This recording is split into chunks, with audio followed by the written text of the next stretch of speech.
Hey guys, welcome back to our channel. It's your girl Providence here. I'm back with another video. So if this is your first time stopping by, you are most definitely welcome. And on this video we talk about Christian living, marriage, faith, relationship.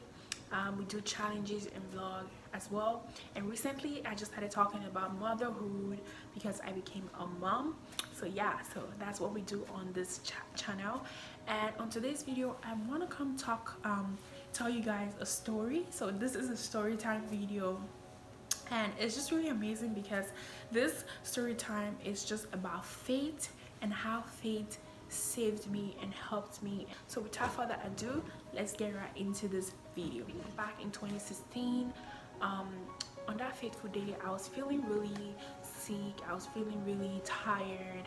I think it was a Friday and I was going to work, so I just felt really dizzy, really tired, and I felt like, oh, I don't want to go to work, but I had to push myself to go to work. When I got to work, I felt like I was really feeling sick. I thought it was gonna get better, so I ate something, but it wasn't really getting better. I decided to go back home, and when I got home, my dad had bought like fries and chicken wings, so I kind of took some, thinking that okay, I'm gonna feel better, because he told me I think you should eat and take some Advil or Tylenol.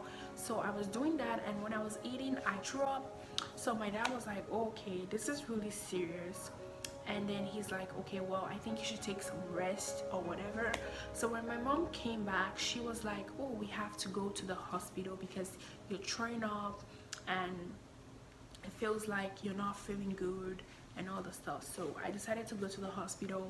Long story short, when I got there, they found out that I had appendicitis. They had to take it out because they told me I don't have time. They need to get me straight into the operating room right away. So I did the operation, went back home. 2 days after, I started feeling pain in my stomach, and it was just really weird that I was feeling so much pain. So I went back to the hospital. They gave me Tylenol. They were like, okay, well, you just did some operation, so we have to like be careful with you. We cannot give you just like a lot of medications and other stuff. So they took me to a room. They said, okay, we have to do some tests. The lady there did a lot of tests. She's like, I don't really see anything that's wrong with you. I think you're okay, but we're gonna do more tests and everything. So she's like, okay, for the meantime, we'll take you to X-ray, and then we're gonna do to find out what the problem is. So they took me to X-ray and they checked. They saw that like I had abscess. So literally the doctor who did the operation, like when he was taking out the appendicitis, liquid fell, so it created an abscess inside my body. So that was really scary, and I was like, oh my god, like, because the doctor was such in a hurry. Like, even when he was telling me that, oh, you have to do an operation, he was like, I'm going on a vacation and today's my last day, so we have to do this, we have to do this operation. I don't have time and whatnot. He was so fast, no compassion, nothing, you know. So when they tried to call him, he was already on vacation, so they couldn't do anything. And they told me, okay, well, we're gonna keep you because we might have to do an incision to take out the abscess. There's something needs to be done ASAP. So they took me to the emergency care unit. They had to put drips on me and all the stuff. When the doctor came, she's like, well, you have an abscess and we have to take that right away. The thing is, the abscess is close to your bowels, right? So, and on that fateful day, it was communion service, and seriously, at that time, I didn't really tell Fred that I was even sick.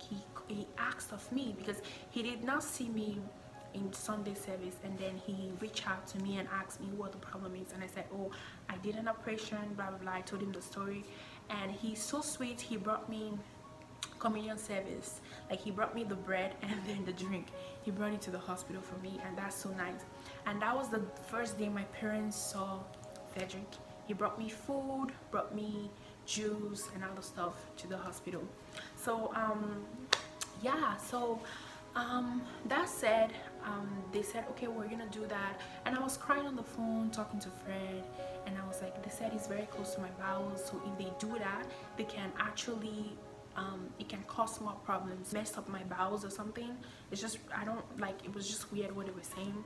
And so they can't do the incision, so the only way they can be able to take out the abscess is through antibiotics. So they have to fix a needle inside my system and give me antibiotics so that it can go in my system or whatever. So Fred was like, don't worry, everything is gonna be fine, you're gonna be okay. So the next day they checked, they said we really need to do this because the abscess looks like it's gonna like explode, and once it explodes, really dangerous and it's close to your bowels, so we need to take that out. So so I was like, well, they were asking me, make a decision, do you want to go ahead and do the incisions? And there's a 99% chance, that's what she told me, there's a 99% chance that you could get your bowels affected, or you're gonna leave it and do antibiotics, which we're not even sure about it will work. His friend was like, well, I think you should just do the easier option, take the antibiotics. And I said, okay, I was gonna take the antibiotics, and they weren't even sure that it was gonna work or whatnot. So I was in the hospital close to a month. I was there for close to a month, and they were giving me antibiotics every day. Every day I would pray. My sister will call me, she will speak the word to me. Fred will call me, he will speak the word to me. My dad, they came, they prayed. And I think that's where my dad formed the relationship with Fred, because he met Fred there a couple of times, bringing food for me, just being nice to me and everything, praying, coming, praying for me and everything. So that was really nice, and I just felt like that really helped me, having a friend who was there praying for me and everything. And even one time the nurse came in to tell me, she's like, oh, is that your friend? And I was like, yeah, he's my friend, and we go to the same church and stuff. He's like, he's really nice because he's always coming to pray for you and bring you food and everything. So yeah, so I was there for close to a month, and antibiotics was reducing the abscess, but it was really slow. Even the doctors, they were giving up and everything. So they said, we can't keep you here anymore. Since you decided to choose the antibiotics, we're gonna put we're gonna insert like kind of like a tube in your system, in your hand, where you go home, and then the people, you do it yourself, and you can go to the CLSC, they can check it up for you, clean it up for you and other stuff. So why I went home, and when I got home, I was taking the antibiotics. It was so bad, like my body was itchy. I started having hives all over my body, my face, it was swelling up and everything. So I went back to the doctor, and they said that the antibiotics is not gonna work for me. Now they have to switch to pills, and they're not even sure these pills are gonna work. So at that time I was so tired, I was losing weight, I was really crying. I remember one day I got in my room, I locked myself, I prayed, I cried. It was just an emotional time for me. So yeah, so that said, they gave me pills. When I was drinking the pills, I felt sick. Like I was sick every day. I couldn't get up from the bed. I couldn't move, I couldn't eat. I felt worse than before. It was just insane. Like I couldn't do anything. And Fred told me, he called me one day, I was like literally a piece of like leaf. I couldn't even speak. I was like, hello? And he's like, you know what, stop taking the medication because this is gonna kill you. And I was like, I can't stop taking the medication, like the abscess need to go because I'm in so much pain, like it's bad because it's close to my organs.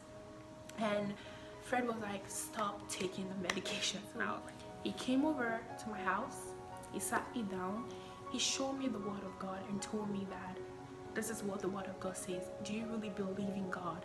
And I was like, yes, I believe in God. And he's like, if you believe in God, stop taking the medication. So he's like, we're gonna go on a faith journey. And I was like, what do you mean by a faith journey?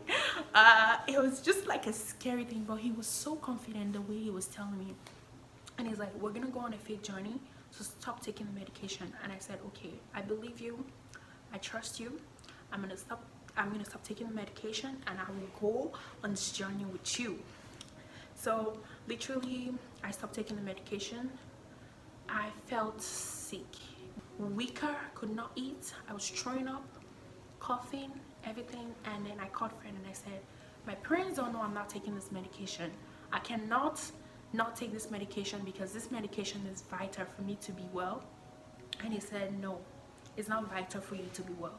You need to stop taking the medication. Don't take it. Pray. Every night he will call me. I will pray. We'll pray. But I still had a little bit of doubt. And he told me, no, you need to have faith. That's what you need. And I said, okay. That day I decided that, okay, God, I will trust in you. I will have the faith, and I know it's gonna work. So ever since when he told me and preached to me and everything, I had faith. I started declaring the word of God. I said, you know what? Nothing, as long as Christ died for me, nothing is gonna happen to me. I'm gonna be well. Like, this medication is not gonna make me well, but God is gonna make me well. So I stopped taking the medication. I stopped being afraid. He will call me at night. We'll pray for 30 minutes. We'll speak in tongues. We'll pray. Sometimes he will pray. He will read the Bible to me. He will tell me what to do. Like, he just helped me. And the first day I had to go back to the hospital to do an assessment of the antibiotics to see if it was working. He took me there. I went there and they said, oh, the thing reduced by only 10%. Are you sure you're taking the medication, because it's not reducing and we're not seeing it reducing fast? I went back to Fred and I said, this is what he said. He said, don't be moved, don't worry, God is on your side. So I said, okay, kept the faith up. But you know what? I decided that I would trust in God, because he is the one that can take me out of this situation. And Fred just kind of stirred up my spirit, so I began praying.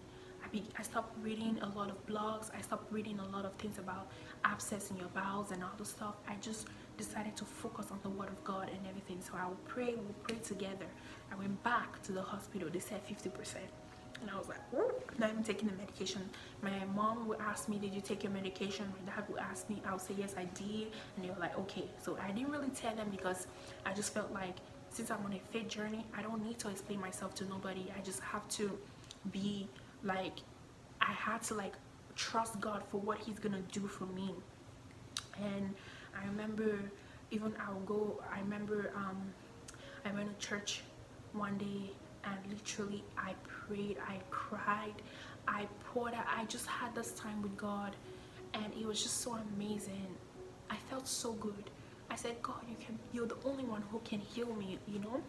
I prayed so much that day, and Fred saw me. When we even finished from church, he was like, good job, that's what you should be doing, and not being sad or being afraid. And then I had another appointment in like maybe 4 days after I went to the hospital. And when I got there, the lady just checked me. She checked my system, did the scan. They took me to the lab, did the scan and everything.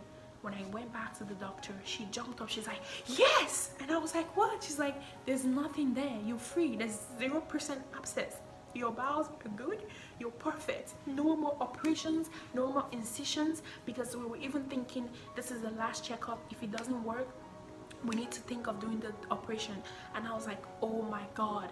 I was so shocked. I literally started crying. She's like, the medication worked. The medication worked. We didn't even know. We're doing trial and error. I looked at her. I'm like, seriously, you weren't even sure? And I was like, no, Jesus worked. Faith worked. She looked at me like, okay, what are you talking about? But she was so happy for me. She's like, congratulations. I went straight back, because Fred took me to the hospital. I went straight back to the car, and I was like, I acted like nothing happened, and he's like, what? And I'm like, it worked. We both were like literally happy. We were excited. And ever since that day, my mindset about faith and trusting God changed, because things that I'm hearing happened for other people. It happened for me, and then it just changed my revelation and who, like, it just changed everything. There's something that just happened, and that was just amazing. I just felt really good. So faith does work. That is my faith story, and we were just excited. And it was not until I got married, after I got married, I told my parents the story, and they were like, you guys are brave. Brave, really brave. So yeah, like, faith does work. When you speak the word and when you act the word is the best thing. It does work. So yeah, that is my faith story. So if you have any faith story you want to share, or anything that has happened in your life that you imply faith and trusting on God, put it down in the comment section below. And thank you so much for always supporting us. And if you're not a subscriber, make sure you hit the subscribe button, and I shall see you guys on our next video. For now, stay blessed. You're beautiful and you are perfect. Thank you guys. Bye.